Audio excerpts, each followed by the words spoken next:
오늘 우리에게 주시는 하나님 말씀은 사도행전 12장 20절에서 25절의 말씀입니다.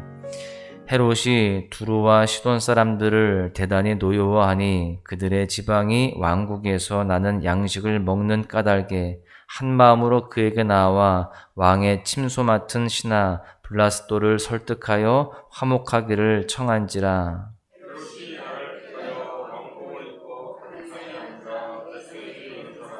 백성들이 크게 부르되 이것은 신의 소리요 사람의 소리가 아니라 하거늘.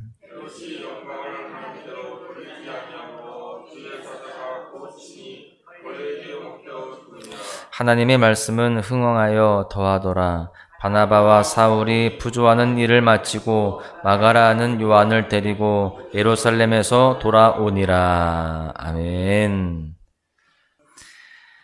오늘날은 자기 과시의 문화가 굉장히 많이 발달해 있습니다. 단적인 예로 젊은 세대들이 활용하는 SNS가 대표적이라 할 수 있죠. 자신이 무엇을 먹었는지, 또 무엇을 입고 있는지, 또 어디에 다녀왔는지를 다 찍어서 올립니다. 그러면 다른 사람들이 그것을 보면서 나도 저것을 먹고 싶다. 나도 저 옷을 입고 싶다. 나도 저곳에 다녀오고 싶다. 그런 생각을 하게 되면서 소비를 부추기게 됩니다. 그래서 기업들은 이러한 사람들의 심리를 활용해서 더 많은 소비를 일으키도록 그렇게 전략을 짜는 것입니다. 이러한 일들이 사회 현상처럼 일어나고 있는데 물론 이것이 꼭 나쁜 것은 아닙니다. 그런데 이 과정에서 우리는 자신도 모르게 끊임없이 다른 사람과 비교를 하게 된다라고 하는 것이죠. 나는 저 사람보다 더 잘 살고 있어 라는 생각이 들면 기분이 좋고, 반대로 나는 왜 저 사람처럼 못할까 이런 생각이 들면 좌절하게 되는 겁니다. 그렇게 비교하는 동안 우리는 자기 자신을 과시하고 그 과시를 통해서 인정받고자 하는 욕망에 빠지기 쉽다라고 하는 것입니다. 그러나 우리는 그렇게 과시하는 것의 의미를 잘 살펴볼 필요가 있습니다. 여러분, 우리는 지금 무엇을 과시하면서 살아가고 있을까요? 오늘 본문을 보면서 이 시간에 우리의 현 지표를 되돌아볼 수 있기를 간절히 소망합니다. 먼저 본문을 통해 살펴볼 내용은요, 교만과 허상이라는 것입니다. 오늘 본문은 헤롯을 조명하고 있는데요. 본문 20절의 말씀을 보시면 헤롯이 두로와 시돈을 대단히 노여워했다 이런 표현이 나오고 있습니다.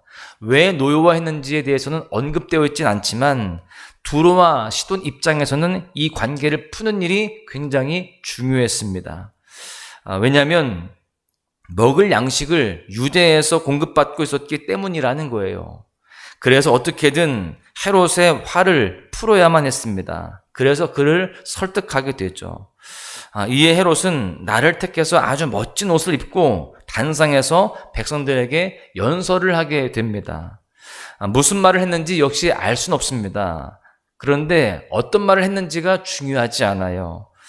진짜 중요한 것은 백성들의 반응이었습니다. 그 말이 무엇이었는지 중요하진 않고 그 백성들의 반응이 중요한데 크게 소리를 지릅니다.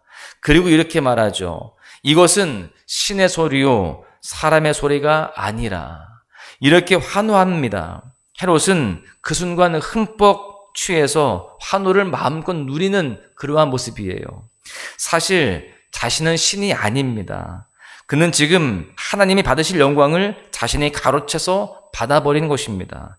그 순간 그에게 하나님은 없었습니다. 교만에 흠뻑 빠진 그런 상태였다라고 하는 것이죠. 그 순간에 놀라운 일이 일어나는데요.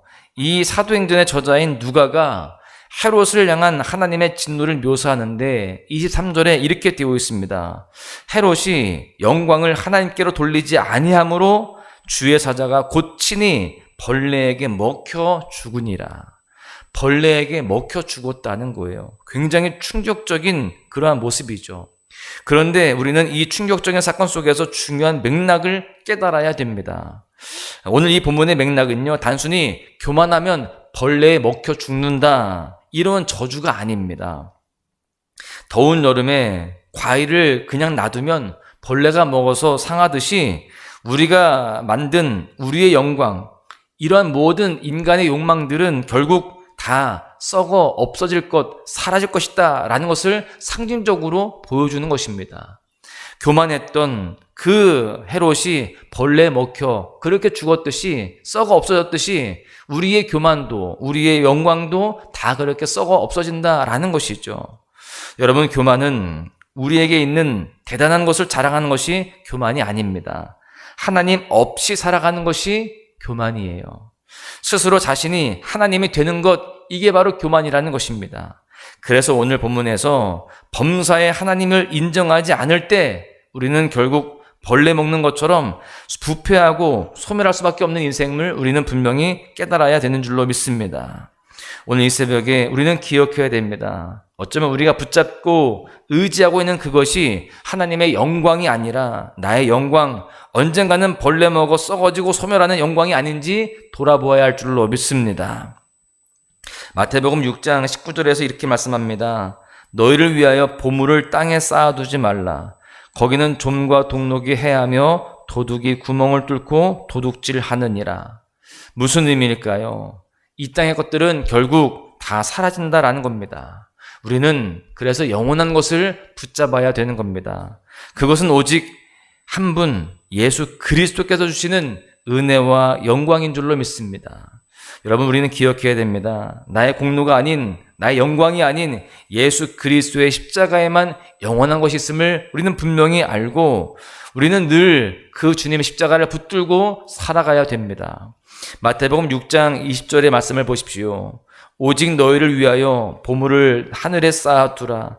거기는 좀이나 동록이 해하지 못하며 도둑이 구멍을 뚫지도 못하고 도둑질도 못하느니라.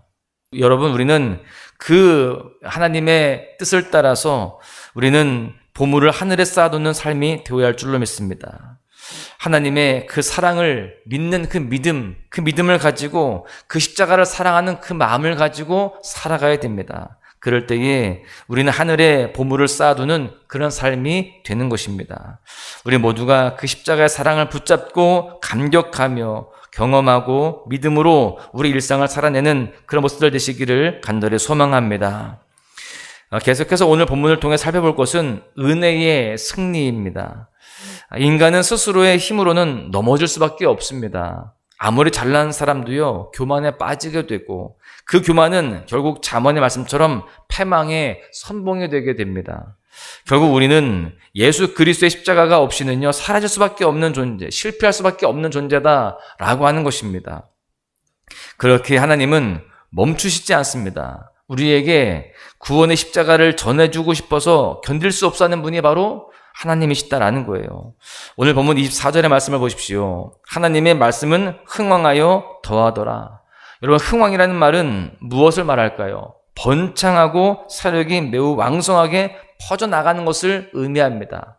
그러니까 어느 순간 갑자기 확 좋아지는 게 아니라 점점 더 좋아지는 것, 계속 좋아지는 것, 이게 바로 흥왕인데 여러분, 말 그대로 잘 된다는 겁니다. 계속 잘 되는 것이죠. 하나님의 말씀, 복음이 그렇게 잘 되어졌고 확장되어져 갔다. 점점 더 그렇게 좋아졌다라고 하는 겁니다. 여러분, 복음은 그 어떤 장애물도 뛰어넘는 것입니다. 인간의 힘으로는 도저히 이룰 수 없는 일이 하나님의 은혜 안에서는요, 다 이루어지는 거예요. 초대교회 상황은 사실 절망적입니다. 그들은 지금 할 수 있는 것이 아무것도 없는 그런 연약한 상태이고 두려워할 수밖에 없는 그런 상태였어요.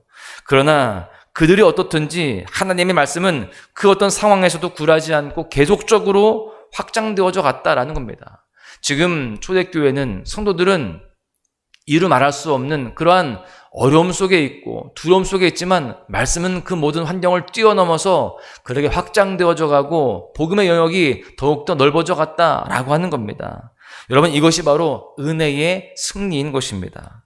우리는 연약합니다. 우리는 그래서 실수하고 실패할 수밖에 없는 존재이지만 그런 우리에게 하나님은요, 멈추지 않고 은혜를 베풀어 주시는 거예요. 우리는 비록 연약하여서 우리가 할 수 있는 것이 아무것도 없는 것 같지만 우리를 통하여서, 이 교회를 통하여서 복음의 영역들은 계속적으로 확장되어져 가고 하나님의 은혜가 그렇게 퍼져나가게 될 줄로 믿습니다. 하나님이 그렇게 십자가의 은혜, 십자가의 승리로 이끄신다라고 하는 것이죠. 그래서 지금 당장 나를 보면, 우리 공동체를 보면 아무것도 할 수 없는 것 같지만 하나님은 우리를 통해서 놀라운 일들을 이루어 가신다라는 사실을 믿고 더욱더 기도하며 주님 앞에 더욱더 충성하는 삶을 살아가시기를 간절히 소망합니다. 여러분, 무력하다고 여겨지십니까? 힘이 없다라고 느껴지십니까? 다 괜찮습니다. 저도 부족하고 다 연약하죠. 그러나 우리는 그것을 인정하고 더욱더 십자가 앞에 나가야 할 줄로 믿습니다. 십자가에는 능력이 있고 힘이 있고요. 그 모든 상황들을 뛰어넘는 그러한 놀라운 은혜가 있는 줄로 믿습니다. 하나님의 그 십자가 앞에서 의지하며 나아갈 때에 하나님의 말씀은 더욱더 흥왕하여져 가고 더욱더 풍성한 은혜로 채워지게 될 줄로 믿습니다. 더욱더 말씀을 붙잡으시고요. 주의 사랑을 붙잡으시고요. 주님의 승리를 붙잡을 수 있기를 간절히 소망합니다. 말씀을 마무리하겠는데요. 사랑하는 소망가족 여러분, 오늘 본문을 통해서 우리는 교만의 허상과 또한 은혜의 승리를 함께 살펴보았습니다. 헤롯의 이야기를 통해서 교만이 어떻게 우리를 파멸로 이끄는지, 그리고 하나님의 영광을 가로채려는 인간의 시도가 얼마나 허망한 것인지를 보게 되었습니다. 그러나 이와 동시에 우리는 은혜의 승리도 함께 보았죠. 우리 인간은 연약하고 쉽게 교만에 빠져서 넘어질 수밖에 없지만 하나님의 은혜는 우리를 끝까지 붙들고 그 어떤 절망적인 상황에서도 복음을 흥왕하게 하신다. 하나님의 말씀이 확장되어지고 가도록 이끄신다라는 것을 또한 우리는 깨달았습니다. 이제 우리는요, 우리의 삶 속에서 무엇을 붙잡아야 하는지를 다시 한번 마음에 새겨야 됩니다. 잠깐 있다 사라질 우리의 영광이 아니라 영원한 하나님의 영광을 위하여서 살아가며 그분의 은혜를 의지해야 할 줄로 믿습니다. 은혜로 주어진 예수 그리스도의 십자가를 붙들고 그 안에서 영원한 승리를 경험하는 삶을 살아가야 할 줄로 믿습니다. 우리 모두의 삶의 모든 순간에 그 은혜를 의지하고 우리의 모든 자랑이 오직 예수 그리스도의 십자가에 있기를 간절히 소망합니다. 오늘 하루도요, 주님의 은혜와 평강이 여러분의 삶에 충만하시기를 주님의 이름으로 간절히 축원합니다. 화려하지 않아도 정결하게 사는 삶, 가진 것이 적어도 감사하며 사는 삶, 내게 주신 작은 힘 나눠주며 사는 삶, 이것이 나의 삶의 행복이라오. 눈물 날 일 많지만 기도할 수 있는 건 억울한 일 많으나 주를 위해 참는 것, 비록 짧은 작은 삶 주 뜻대로 사는 것, 이것이 나의 삶의 행복이라오. 이것이